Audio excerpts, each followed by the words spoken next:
మన ప్రభు అయిన యేసుక్రీస్తు నామములో మహోన్నతుని స్వరము అనేటువంటి కార్యక్రమానికి మరొకసారి మిమ్మల్ని అందరిని ఆహ్వానిస్తున్నాము. ఈ ఎపిసోడ్లో ఒక ప్రత్యేకమైనటువంటి కార్యక్రమాన్ని మీ కొరకు తీసుకొని వస్తా ఉన్నాం.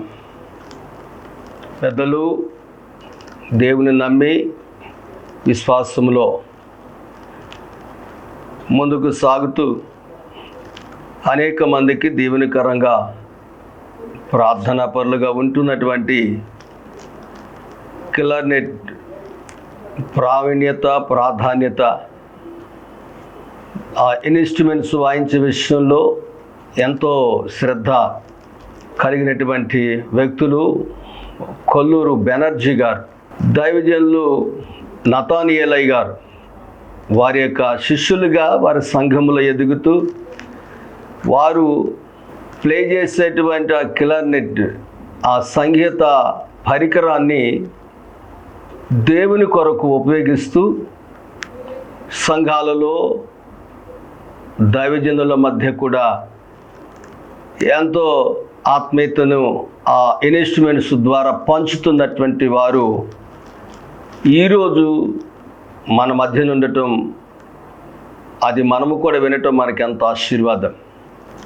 దైవజనులు నతానియేలై గారు వారి కుటుంబంతో కూడా చాలా చక్కగా దగ్గర సంబంధం కలిగి సేవలోనూ ఇటు ఈ సంగీత విద్వాంస విషయాలలో కూడా చక్కని ఆత్మీయతలో ఎదుగుతున్నటువంటి కొల్లూరు బెనర్జీ గారు ఈరోజు ఒక క్రైస్తవ గీతాన్ని మన కొరకు ఆ కిలార్నెట్ అనేటువంటి ఆ పరికరం ద్వారా మనకు వినిపిస్తారు. మనందరం విందాం, దాన్ని బట్టి దేవుని స్తుతిద్దాం, వారి కొరకు ప్రార్థిద్దాం. May God bless you. Amen. దైవాశీస్సులు.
మన ప్రభు అయిన యేసుక్రీస్తు యొక్క అతి శ్రేష్టమైన నామంలో మహోన్నతుని స్వరము అనేటువంటి కార్యక్రమంలో ఇంతవరకు చక్కని సంగీతమును అందించినటువంటి బెనర్జీ గారి ఆ కిల్లర్ నెట్ యొక్క పరికరం ద్వారా దేవుని మహింపరచటం మనందరం చూసాము. అందరిని బట్టి దేవుని స్తోత్రం. వారి కొరకు ప్రార్థించండి. మంచి ఆరోగ్యంతో ఇంకా అనేకమైన దైవికమైనటువంటి పాటలు పాడి ప్రభుని వారు మహింపరచున్నట్లు, దేవుని వారికి సహాయం చేయనట్లు వారి కొరకు ప్రార్థించవలసిందిగా ప్రభు పేరు తెలియజేస్తున్నాం. ఈరోజు దేవుని వాక్యంలోనికి వెళదాము. మార్క్స్ వార్త 5వ అధ్యాయము 21వ వచనాన్ని చదువుతున్నాను. యేసు మరలా దోణి ఎక్కి అద్దరికి వెళ్ళినప్పుడు బహుజన సమూహము ఆయన యొద్దకు కూడి వచ్చెను.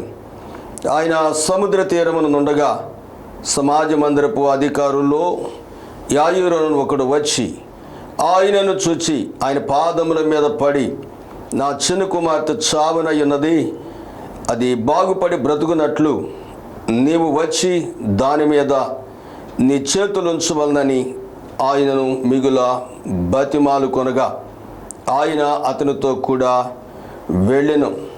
ప్రియులారా, చదివిన వాక్య భాగంలో యాయీరు అనేటువంటి ఒక గొప్ప ఉద్యోగస్తుడు, పేరు ప్రఖ్యాతులు కలిగినటువంటి వాడు, మంచివాడు, సుపరిచితుడు, ఆ ప్రాంతవాసులందరికీ ఎరిగినటువంటి వాడు. అతడు అన్ని విధాలుగా యోగ్యుడిగా మనము చరిత్ర పుస్తకాల్లో కూడా చూస్తాం. అలాంటి వానికి ఒకే ఒక కుమార్తె. ఆ కుమార్తె చిన్నది, చిన్న ప్రాయము కలిగినటువంటి పాప. ఆ పాపకు మరి ఎలాంటి వ్యాధి కలిగిందో మరి తెలియదు, కానీ చనిపోవటానికి సిద్ధముగా ఉన్నదంటాడు. ఆమె చనిపోతున్న చిన్న కుమార్తె చావనయ్యున్నది. మరణం ఆమె దగ్గరకు వచ్చేసింది. మరణించడానికి ఆ పాప చాలా దగ్గరగా మరణానికి అప్పగించబడటానికి దగ్గర అయిపోయింది. మరణం తప్ప మరొక మార్గము లేని స్థితి. ఒక విధంగా మనం చూస్తే యాయీరు తన కుమార్తెను బ్రతికించుకోవటానికి ఆయన చేయని ప్రయత్నం అంటూ ఏది లేదు. ఎందుకంటే ధనవంతుడు, అందరూ మందన పొందినవాడు కాబట్టి అనేక విధాలుగా ఆయన కూడా ప్రయత్నం చేసి ఉండవచ్చు.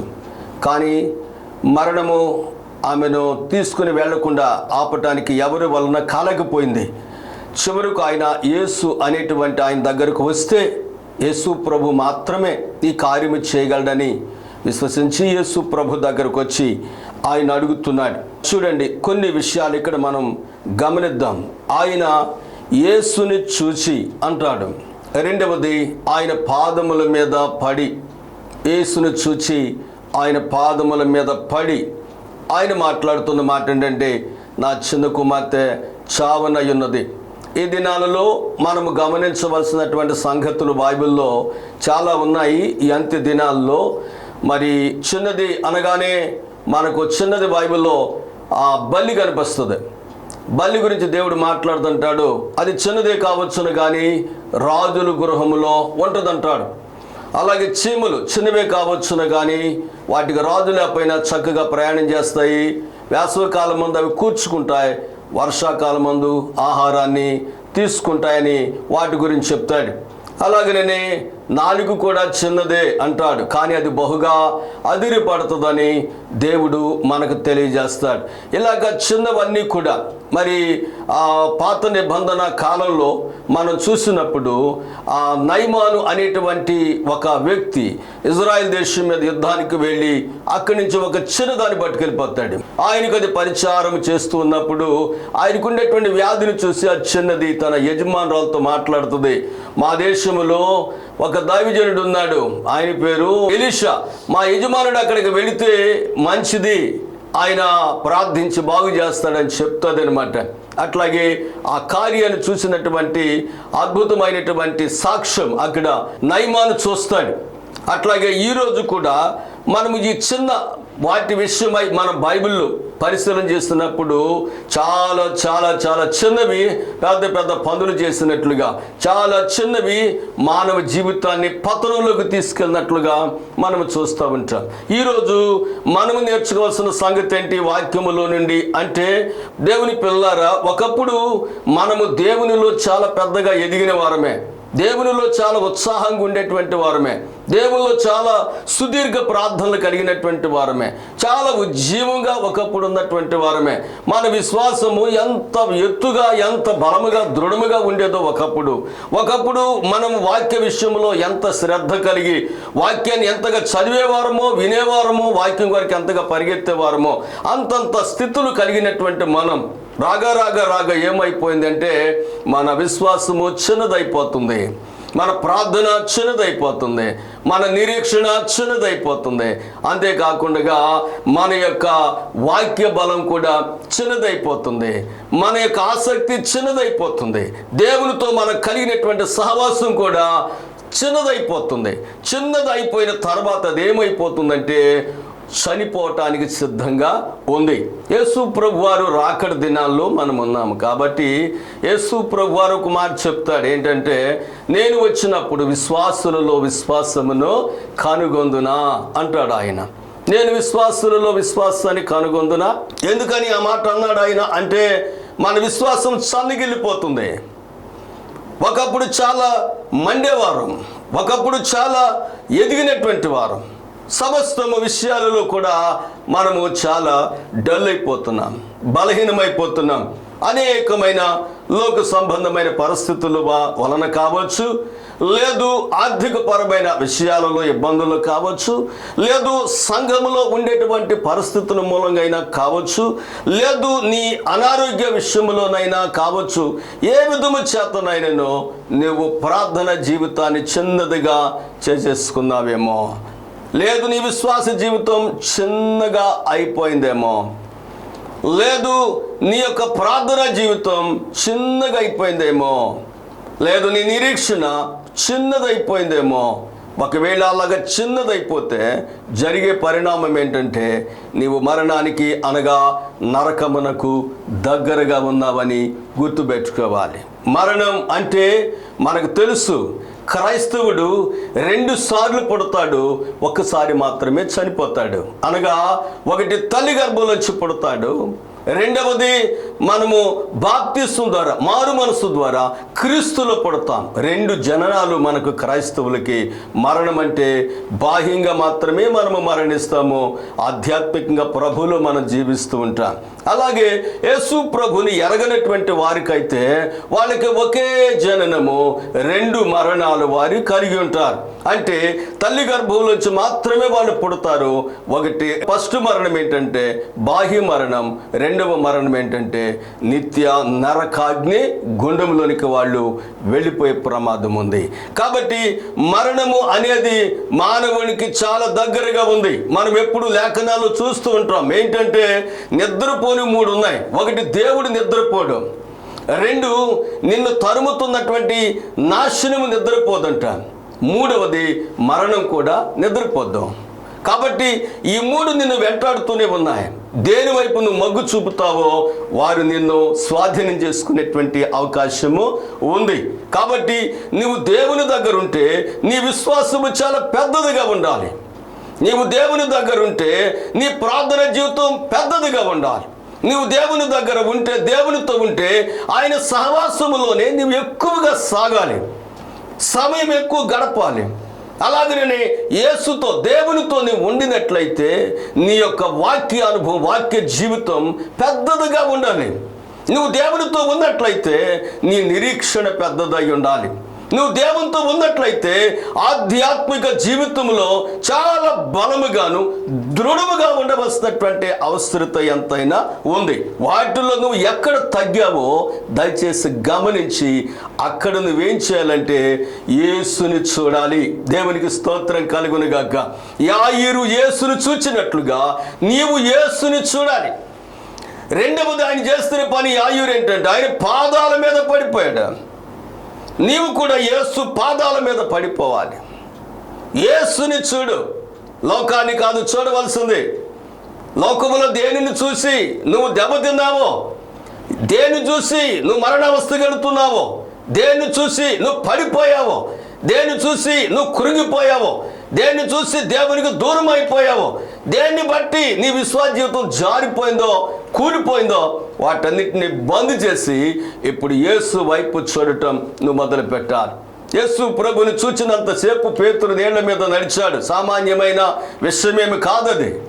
యేసుని చూచినంత వరకు నీళ్ల మీద, సముద్రం మీద నడిచాడు పేతురు. యేసుని చూడకుండా తల తిప్పాడు, వెంటనే మునిగిపోవటం ప్రారంభించాడు. ఈరోజు నువ్వు విశ్వాసంలో మునిగిపోతున్నావేమో, మరణావస్థకి వెళ్ళిపోతున్నావేమో. ఒకవేళ ఇంకొక విధంగా నేను చెప్పాలంటే, నీ విశ్వాసము చనిపోతుందేమో, నీ ఆత్మీయ జీవితం చనిపోతుందేమో, నీ ప్రార్థన జీవితం చనిపోతుందేమో, నీ ఆధ్యాత్మిక జీవితంలో వెనకబడిపోతున్నావేమో, నీ బైబిల్ చదివే విషయంలో, వినే విషయంలో, వాక్య విషయంలో చనిపోయిన స్థితిలో ఉన్నావేమో. ప్రకటన గ్రంథంలో ఒక మాట దేవుడు సంఘానికి తెలియజేస్తాడు ఏంటంటే, నీవు జీవించుచున్నావని పేరు మాత్రం ఉంది కానీ నీవు మృతుడివే అంటాడు. కాగా నువ్వు చావనై ఉన్న వాటిని విడిచిపెట్టి మిగిలిన వాటిని బలపరుచుకోమని చెప్పిన దేవుడు హెచ్చరిక చేస్తాడు సంఘాలకు. ఈ రోజున సంఘములు ఉన్నటువంటి నీవు, దైవజనుడిగా ఉన్నటువంటి నీవు, దేవుని విశ్వాసిగా ఉన్నటువంటి నీవు, సంఘముల పరిచారకుడిగా ఉన్నటువంటి నీవు, ప్రవక్తగా ఉన్నటువంటి నీవు, ఉపదేశకుడిగా ఉన్నటువంటి నీవు, సువార్తికుడిగా ఉన్నటువంటి నీవు, దైవజనుడిగా సంఘ కాపురుగా ఉన్నటువంటి నీవు ఈరోజు దేవుని వైపు చూడాలి. నీవంతే. యేసు వైపు చూచిన వాడు, చరిత్ర చెప్తుంది, ఎన్నడూ ఎవరు ఎక్కడ ఎప్పుడు సిగ్గుపడలేదు. యేసు వైపు చూడు. రెండవది, ఆయన పాదాల మీద పడిపో. ఎప్పుడైతే యాయీరు యేసుని వైపు చూశాడో, ఆయన పాదాల మీద పడిపోయాడో, యేసు ఆయనను చూస్తూ ఉన్నాడు. యేసు యాయీరు మీద కనికరం చూపుతున్నాడు. దేవుని కృప యాయీరుని కమ్ముకుంది. దేవుని ప్రేమ యాయీరు మీదకి వచ్చింది. ఆయన ఆ ప్రేమతో, ఆ కృపతో యాయీరుని చూస్తున్న తరుణంలో వెంటనే ఇంకొక వార్త వినబడుతుంది. ఆయన యాయీరు కుమార్తె చనిపోయింది, బోధకుని విసిగించొద్దని. అయినప్పటికీ ప్రియులారా, దేవుని కృప, దేవుని ప్రేమ, దేవుని వేడుకునే విధానం యాయీరులో ఉంది కాబట్టి, ఆ కృప ప్రేమ ఆయన ఆవరించున్నాయి కాబట్టి, దేవాది దేవుడు మరణాన్ని కూడా లెక్క చేయకుండా ఆయన యాయీరు ఇంటికి వెళ్ళినట్లుగా మనం చూస్తాము. యాయీరు ఇంటికి వెళితే అక్కడ జరుగుతున్నటువంటి సంఘటనలు ఎలా ఉన్నాయంటే, అక్కడ అంతా చీకటే, అక్కడ అంతా దుఃఖమే, అక్కడంతా వ్యాధనే, అక్కడంతా కన్నీరే, అక్కడంతా కష్టమే. ఎంత బాధకరం. బైబిల్లో యెషయా ప్రవక్త రాస్తాడు, వేదన కలిగిన దేశము మీద మబ్బు నిలవనీయుడు దేవుడు అంటాడు.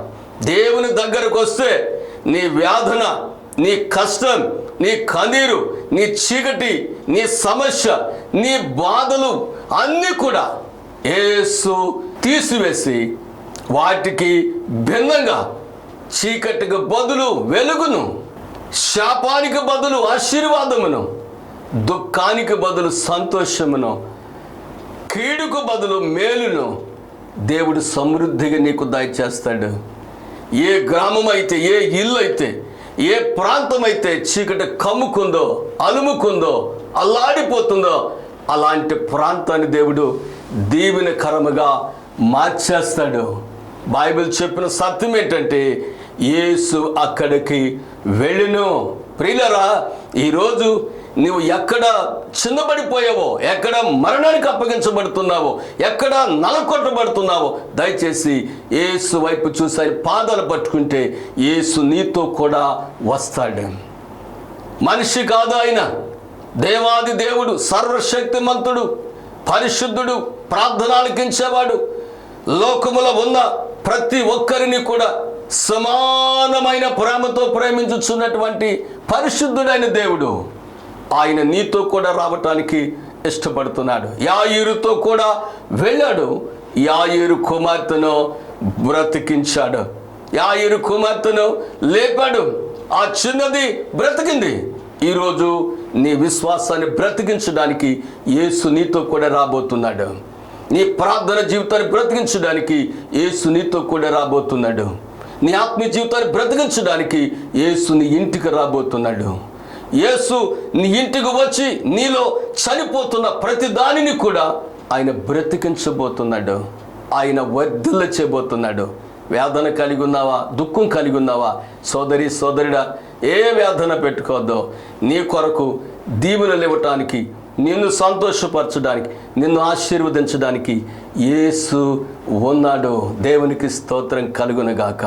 కాబట్టి ఈరోజు ఒక సంఘటన నేను చెప్తాను, విశ్వాసంలో నేను బలపరచడానికి ఒక సంఘటన నీకు చెప్తాను. అదేమిటంటే ప్రియులారా, ఒక భక్తుడిని మనము చూస్తాము. ఆ భక్తుడు పేరు పాల్ యాంగుచో అనేటువంటి ఆయన ఆ రక్తము కక్కుతూ ఒక గదిలో మూలన పడిపోయి ఆయన పరిస్థితి అంతా తారుమారైపోయి, చిన్న వయసులోనే, పెద్ద వయసు కాదైంది, చిన్న వయసులోనే అంత భయంకరమైన పరిస్థితుల మధ్య ఒక గదిలో, ఒక చీకటిలో, ఒక సమస్యలో మరణానికి దగ్గరైపోయి ఏడుస్తున్నటువంటి తరుణంలో బ్రతకాలని ఆశ ఉంది, వ్యాధి ఆయన తినేస్తూ ఉంది, రక్తము కక్కుతున్నాడు, మంచం పట్టేశాడు, శరీరము క్షీణించిపోతుంది. అలాంటి పరిస్థితుల్లో ఒక చిన్న పాప, ఒక చిన్న యవనస్తుని దగ్గరకు ఒక చిన్న పాప క్రొత్త నిబంధన బైబిల్ తీసుకొని ఆయన దగ్గరకు వచ్చింది. ఆ బైబిల్ చూసి ఆయన కోపగించుకున్నాడు, చాలా ఇసిగించుకున్నాడు, బైబిల్ని విసిరి పారవేశాడు. అయితే ప్రియులారా, ఆయనకున్నటువంటి పరిస్థితిని బట్టి మరొకసారి ఆ పాప వచ్చి ఏడుస్తూ ఆయన ముందు నిలబడి ఒక్కసారి యేసుని నమ్ము అని చెప్తుంది, బైబిల్ చదువు అని చెప్తుంది. అప్పుడు ఆ పాప ఏడుపును చూసి, ఆ పాపకున్న బాధ్యతను చూసి, ఆ పాపకున్నటువంటి వ్యాధిని చూసి ఆయన యేసుని గురించి చదవటం ప్రారంభిస్తాడు.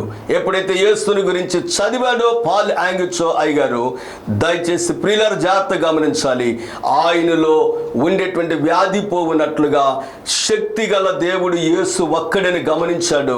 మోకరించి తన మంచము దగ్గర ఓపిక లేకపోయినా ప్రార్థించడం ప్రారంభించాడు. యేసు ప్రభువా, నన్ను మరణానికి తీసుకుని వెళుతున్నటువంటి, చిన్న వయసులో నన్ను మరణానికి తీసుకుని వెళుతున్నటువంటి ఈ వ్యాధి నుండి నన్ను విడిపించమని చెప్పని ప్రార్థన చేస్తాడు, కన్నీరు కారుస్తాడు, వ్యాధిని చెందుతాడు. ఎప్పుడైతే యేసు వైపు చూచాడో, యేసు పాదాల మీద పడ్డాడో, వెంటనే అతను ప్రార్థన దేవుడు ఆలకించడం మొదలుపెట్టాడు. మెట్టుకు ప్రియులారా, దేవాది దేవుడు ఒక దినం ఆయన దర్శించి ఆయనకున్నటువంటి వ్యాధి మొత్తము తీసివేసి మంచి ఆరోగ్యకరమైన వ్యక్తిగా నిలబెట్టాడు. చివరకు ఆయన ప్రపంచ సువార్తికుడే కాదు, ప్రపంచములో అతిపెద్ద సంఘమునకు కాపరిగా దేవుడు ఆయనను వాడుకున్నాడు. ఆయన మందిరానికి వెళ్ళేటువంటి ప్రజలు హెలికాప్టర్ల మీద, విమానాల మీద వచ్చి ఆయన వాక్యం వినటానికి, దాదాపుగా 5 ఆరాధనలు ఆయన చర్చిలో జరిగితే లక్షల మంది ప్రజలు ఆయన మాట వినటానికి పరుగులు తీస్తూ వచ్చారు. లక్షల మంది రక్షించబడ్డారు. ప్రపంచమంతా కూడా ఆయన దేవుని సేవ చేశాడు. కట్టుక పేదరికంలో ఉన్నటువంటి ఆయన మహదైశ్వర్యవంతునిగా దేవుడు చేశాడు. అనారోగ్యముతో చిన్న వయసులో చనిపోసిన వ్యక్తిని దేవుడు బ్రతికించి బాగు చేశాడు.